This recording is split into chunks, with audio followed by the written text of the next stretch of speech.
कोई पंडित नहीं, कोई ठाकुर साहब नहीं, कोई लालाजी नहीं, कथित कोई बड़ी जात का लोग नहीं।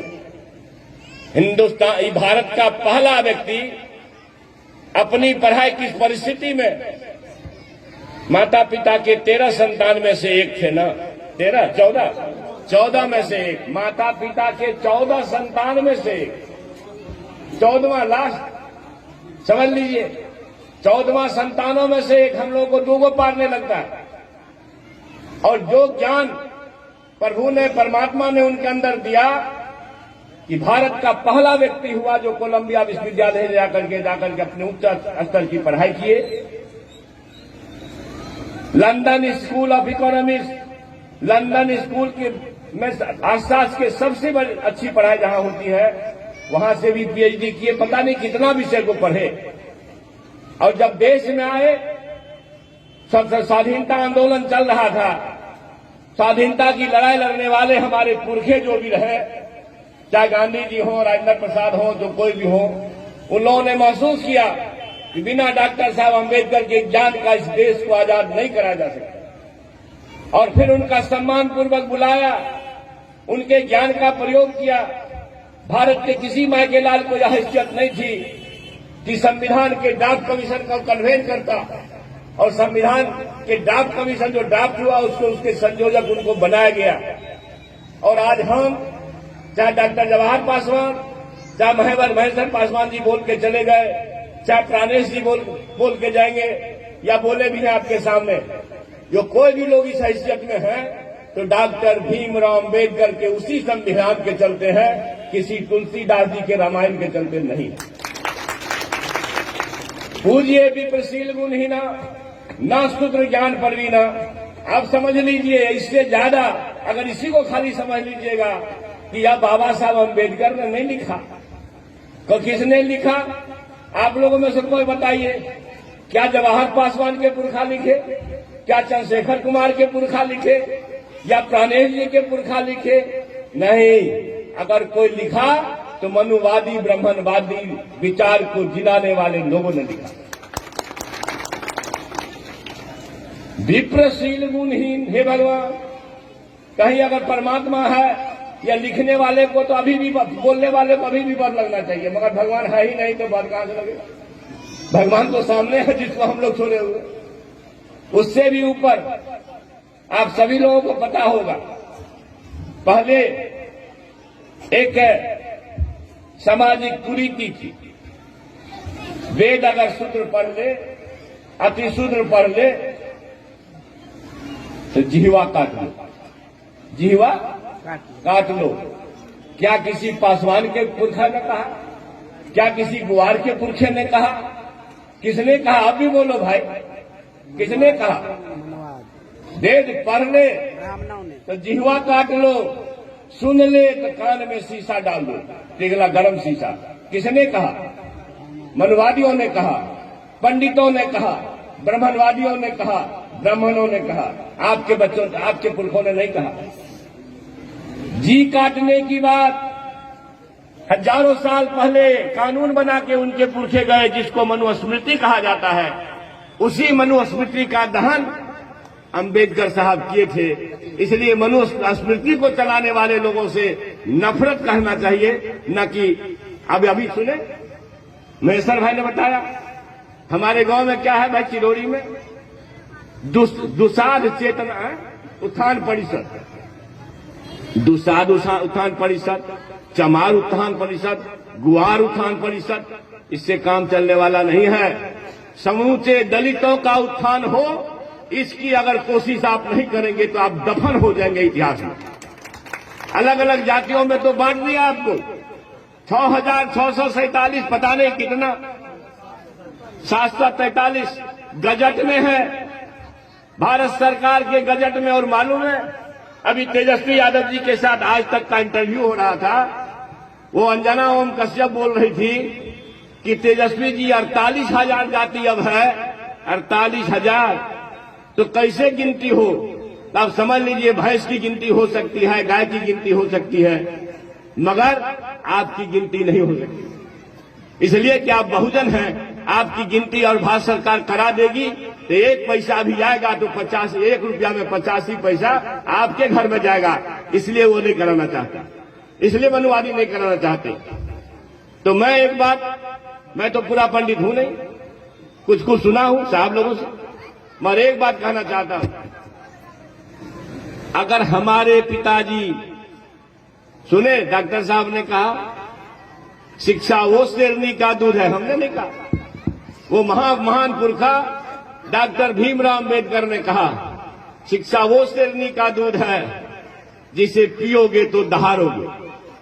अगर आज डॉक्टर जवाहर पासवान हो कि चंद्रशेखर हो आपके बीच में कुछ शब्द कहने की हैसियत रखता है तो वो डॉक्टर भीमराव अंबेडकर के प्रयास और आशीर्वाद से। अगर हमारे पिता हमारे माता हमको ना पढ़ाए होते भाईजान, तो एक छोटे परिवार में हम पैदा हुए, 6 फीट का लाठी लेकर के भैंस के पीठ पर रहते, आपके पास प्रोफेसर एमएलए बन के पूर्व मंत्री बनकर के भाषण नहीं कर रहे होते। अगर यह किसी का योगदान है तो डॉक्टर भीमराव अंबेडकर साहब का योगदान। कोई भी आदमी, हमारे महेश्वर भाई पढ़ने चले गए, कहां असिस्टेंट कमिश्नर बन के रिटायर किए, तो वो डॉक्टर भीमराव अंबेडकर के कृपा और आशीर्वाद से किए। इसलिए कोई कंफ्यूजन मत रहिएगा, कोई संशय में नहीं रहिएगा। संशय होगा तो जुल्म हो जाएगा, संशय हो जाएगा तो हम लोगों से अपराध हो जाएगा। इसलिए शिक्षा के सिवा कोई मंत्र हमारे लिए उचित नहीं है। अगर एक किताब कोई धर्म ग्रंथ हो हमारे घर में भाईजान, तो बाबा साहब अंबेडकर का लिखा वो संविधान रखना, क्योंकि वो संविधान नहीं रहता हम लोग कुर्सी छोड़िए चटाई पर बैठने लायक भी नहीं थे। कुर्सी छोड़िए चटाई पर बैठने लायक भी नहीं थे। एक बार हम एक जानकारी देना चाहते हैं, जानकारी है लेकिन हमारे लोग तो भूलते ज्यादा है, भूलने की आदत है। आप भूलते हो, मनुवादी मौज करता है। आप आपस में लड़ते हो, मनुवादी मौज करता है।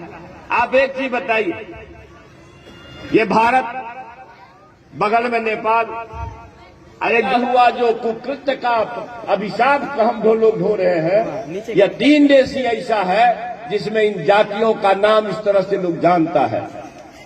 दुनिया के सैकड़ों देश हैं, चीन है, जापान है, अमेरिका है, लंदन है, रूस है। दुनिया के सैकड़ों देश, 3 देश को छोड़ करके कहीं इस जाति का नामो निशान नहीं है। इसका मतलब अगर परमात्मा ने, प्रभु ने बीज लगाया होता तो हिंदुस्तान में ही नहीं लगाता, नेपाल में ही नहीं लगाता, मॉरिशस में ही नहीं लगाता, इन जातियों के बीज को पूरे दुनिया में फैलाता।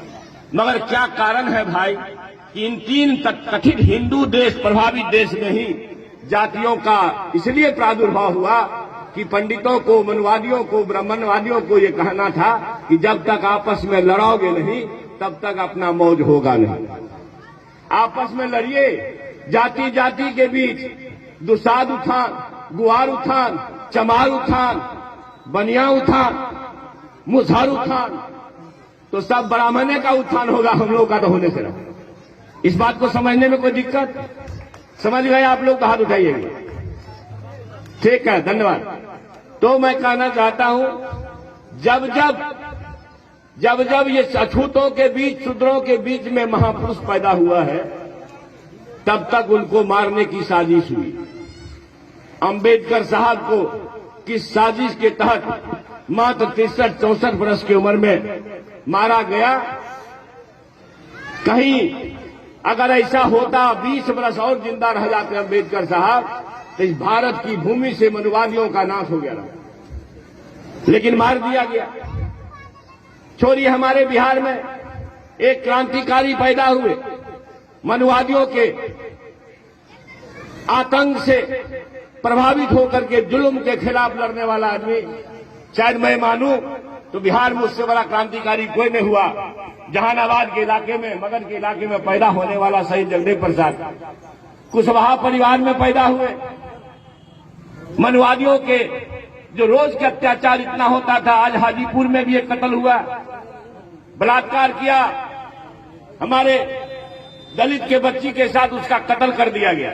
सामूहिक बलात्कार के बाद हंगामा चल रहा है। जगदेव बाबू जब लोग जगाने का काम किए, जगाते जगाते जगदेव बाबू के एक आवाज पर गरीबों का झुंड चला जाता था, 25,000 50,000। उस जगदेव बाबू को इन मनुवादियों ने गोली मरवाया, पुलिस अधिकारी से गोली मरवाया। ज्यादा दिन की बात नहीं है, मुश्किल से 40 वर्ष पहले 50 वर्ष पहले गोली मरवाया। और मरते हुए जगदेव बाबू हमारे महान पुरखा जब प्यास लगी पानी मांगे तो उनको पेशाब पिलाया मनुवादियों ने। धिक्कार है आपको, आप कुर्सी पर बैठे हो, अपने पुरखों को जानने का कोशिश भी नहीं करते हो भाईजान। इसलिए उतना ही नहीं, आप आज की तारीख में ले लो भाई, एक कत्ल नहीं हुआ है। विश्व के इतिहास में सुकरात गरीबों को जगाने का कोशिश किए तो सुकरात को भी इस तरह के लोगों ने जहर दिया। ईसा मसीह जी जगाने का कोशिश किए, ईसा मसीह को भी सूली पर चढ़ाया गया। और लालू यादव जी भैंस चराने वालों, बकरी चराने वालों, चूहा पकड़ने वालों, सुअर चराने वालों, घोंघा सितुआ चुनने वालों, पढ़ना लिखना सीखो। जब गरीबों को जगाने का काम किया तो जेल में बंद है, जेल में बंद है, गलती से मरने काल में लगता है जेल से निकाला है कि कहीं क्रांति न हो जाए। आप समझिए, लालू यादव जी अशूद्र के बेटा हैं तो वो जेल में रहेंगे। माफ करिएगा, मर गए पंडित जगन्नाथ मिश्र, 9 साल उनके जमाने में लूट हुआ। लालू प्रसाद तो फिर भी मुकदमा करवाए, सीबीआई को दिए और वो जेल भोगते रहे। मगर पंडित का बेटा जगन्नाथ मिश्र जेल से बाहर बेल पर आ गए। इसलिए आपके पास ये बात छोड़ता हूं कि जब जब हमारे बीच से कोई महापुरुष हुआ है, उनको कभी जहर दिया गया, कभी सूली पर चढ़ा गया, कभी गोली मार दी गई, रोज मारा जा रहा है। इसलिए आप सभी लोगों से कहना चाहता हूं कि पूजिए विप्रशील गुणहीना, ना शूद्र ज्ञान परवीना। वेद वेदांत को पढ़ोगे तो जिह्वा काट लेंगे, सुनोगे तो कान में शीशा डाल देंगे। हमारे माझी साहब, अभी ना माझी साहब को जी काटने का फतवा हुआ कि नहीं? क्यों हुआ? आज के तारीख में भी जो उनका मनवादियों का पुरखा हमको सिखाते रहा है, हमारे साथ जो अत्याचार किया है, उसका बेटा भी आज के दिन में भी हमारे शानदार माजी साहब, या चाहे हो कि हमारे पुरखे और भी कोई हो, चाहे हमारे हमदर्द लालू प्रसाद जी हो, उनको जिह्वा काटने की बात, जेल में डालने की बात, और थोड़ा सा भी अगर किसी में लगता है कि भविष्य में ये नायक हो सकता है तो लालू यादव के बेटा तेजस्वी यादव पर 1 दर्जन से ज्यादा मुकदमा।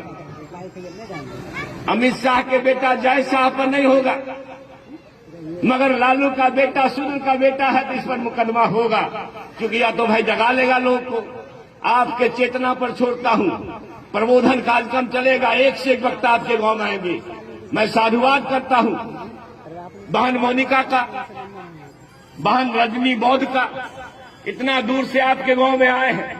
और आपका गांव एक माने में ऐतिहासिक है कि बिहार में इस ढंग का कार्यक्रम पहली बार किसी गांव में हो रहा है तो चिरौरी के ऐतिहासिक धरती पर हो रहा है। इसलिए बहुत बहुत साधुवाद संयोजक महोदय प्राणेश जी को, सभी लोगों को।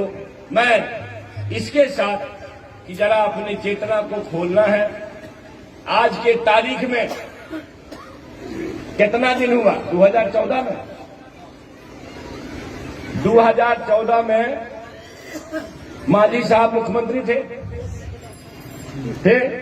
15 में, 14 और 15 में मांझी साहब मुख्यमंत्री थे। मधुबनी के एक भगवती मंदिर में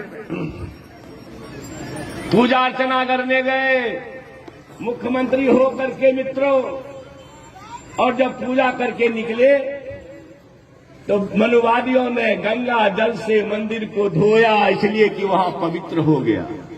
अगर हमारे अंदर चेतना होती तो उसी दिन आग लग जाता इस देश में।